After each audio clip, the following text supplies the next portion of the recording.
పాతకాలం నాటి వంట మినప ఆవిరికుడం చేస్తున్నాను. ముందు రోజు రాత్రి నానబెట్టుకున్న అరకిలో పొట్టు మినపప్పుని పొద్దున్నే 2 సార్లు పొట్టు మొత్తం పోకుండా శుభ్రంగా కడుక్కొని సరిపడా ఉప్పు వేసుకుని బాగా రుబ్బుకొని పక్కన పెట్టుకుంది. చూస్తే బట్టలు కుట్టే టైలర్ లెక్క ఉన్నాను కదండి. కొండకి సగం నీళ్లు తీసుకుని ఒక క్లాత్ కప్పుకోవాలి. బట్ట జారకుండా బాగా కట్టుకొని మధ్యలో పిండి వేసుకుని సమానంగా సర్దుకుని మూత పెట్టేసి మీడియం మంటలో ఒక 25 నిమిషాలు ఉడకనిద్దాం. నీళ్లు వేడెక్కి ఆవిరికి పిండి బాగా ఉడుకుద్ది అనమాట. చూసారా, కత్తికి పిండి అంటలేదు అంటే మన మినప ఆవిరి కుడుము పర్ఫెక్ట్ గా ఉడికినట్టు. మీలో ఎంతమంది మినప ఆవిరి కుడుము తిన్నారో కామెంట్ చేయండి. నేనైతే చిన్నప్పుడు చాలా సార్లు చాలా ఎక్కువగానే తినేవాడిని. ఆరోగ్యానికి చాలా మంచిదండి, తప్పకుండా ట్రై చేయండి. దీనిలోకి బొంబాయి చట్నీ కాంబినేషన్ గా చేసుకున్నానండి, రుచి మాత్రం అదిరిపోద్దండి.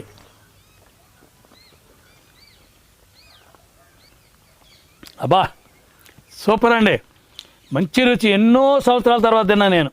మా అమ్మ ఉన్నప్పుడు తిన్నాను, ఈ రోజున తింటున్నాను మళ్ళీ చేసుకుని.